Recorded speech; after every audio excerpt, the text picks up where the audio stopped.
G'day folks and welcome back to the channel. Today we're going to be talking about how I designed the title sequence that you might have seen in last week's video. We're starting with this brass texture that we used, sort of beveling some edges, dragging them out, insetting spaces, just to create that really lovely old frame design.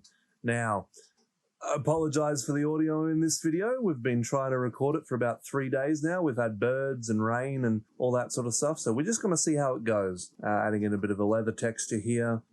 The goal with this was to create something that really represented the aesthetics that I like in the channel. A little bit steampunk, a little bit of that arcane punk, but also showing some of the styles and designs that I enjoy and the aspects and the components that I really like. Like right here, we're creating a Fresnel lens, like the old lenses used in, well, lighthouses are generally where they're used, but they're used in a bunch of different situations. And you see that they have that very interesting concentric design and how they cast the light. Adding in extra lights here just to get a little bit of a better cast onto this. Now, this is also made to perfectly fit the framing of a typical 1080p YouTube sort of format. Now, I'm modeling up some little extra components here.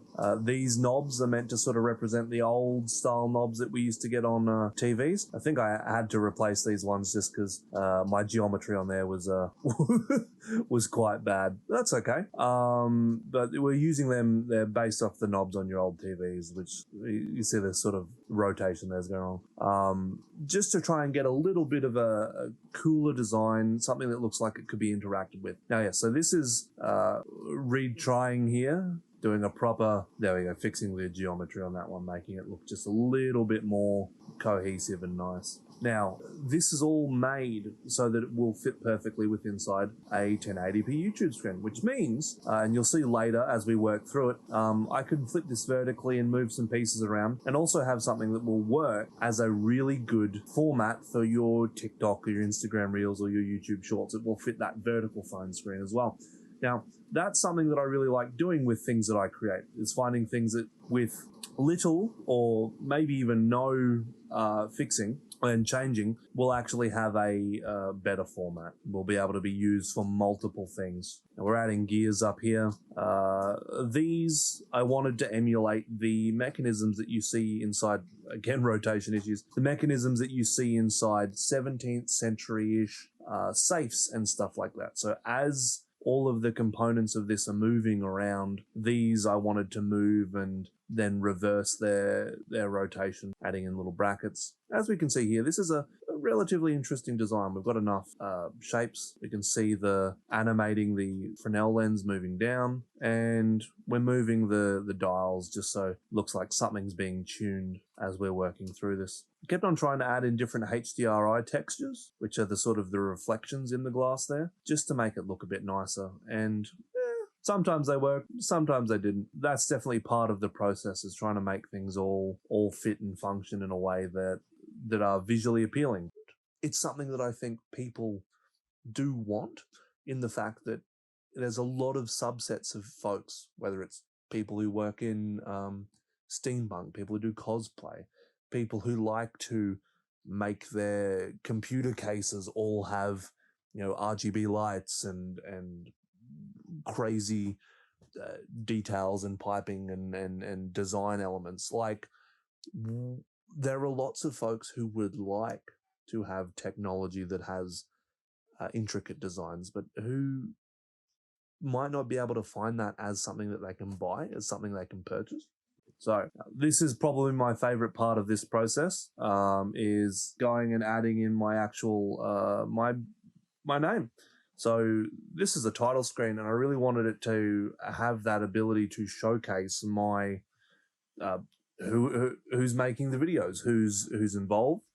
And so I wanted to make, to fit in with the design, mechanical arms that bring my name into focus, so that I can sort of use that as a display. Now, we're doing this sort of, the color in the front, and we're doing a larger version of the lettering behind, so that I can sort of have a little bit of distinction between it and the back. In a little bit, we might change that to a glow.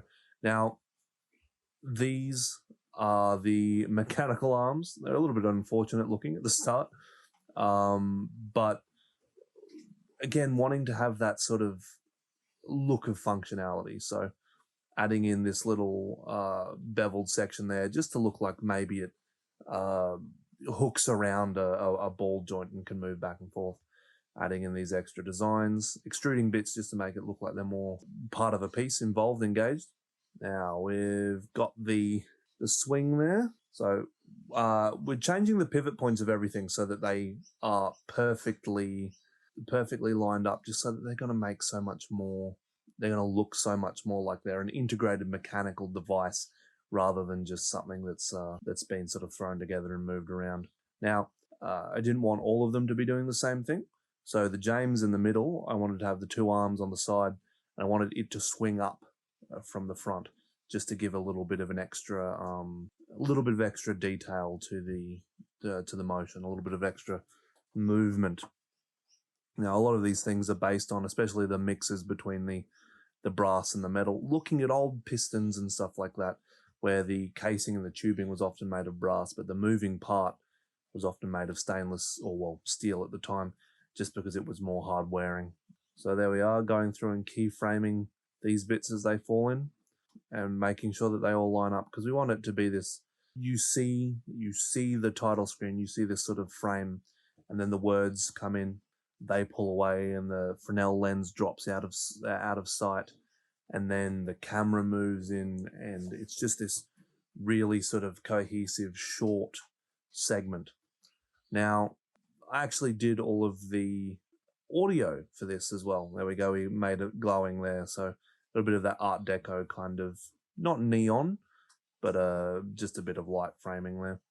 So we definitely I wanted it to be a very mechanical, a very engaged, a very brass and sort of warmer colors, just to really get that sense of design. We've added a blue screen there. This is going to be a very nice way to just composite this into any video. So as the lens comes down, it's going to be a lot easier to cut that out and make it all fade in nicely. So now we've converted it to the Tik Tok, to the vertical format.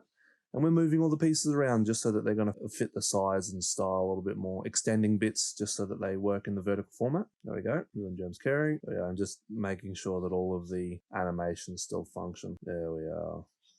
Make sure everything pulls out of the way as we zoom in. We drop the Fresnel lens so it drops the whole way. And there we are. Now, playing around with a couple of the textures just to make things look a little bit more stand out and nice. Do a bit of a render. There we go. Kind of felt like it was missing something, and definitely, I knew that there were certain things that I could do. So, for example, adding something into the middle of the lens here just to give it more of a structure as it rotates and it falls down. But this is, I think, the bit that really works. So, creating pipes in Blender is quite an interesting process. You take a cylinder, and in edit mode, you connect the two edge rings at the top of the cylinder by using bridge edge loops. You can make it smoother, add a few more cuts, and you get that really nice bend. Now, I kind of went ham when I was doing this, just because I felt like the pipes were adding something a little bit more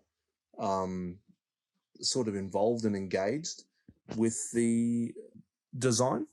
And so, as you can see, I'm just taking them and I'm extruding them, making sure that they all actually seem to go from one place and to another place, using the same pipes as brackets again, making it look like they are maybe taking pneumatic fluid or even maybe electrical wires or whatever between different places in this whole build.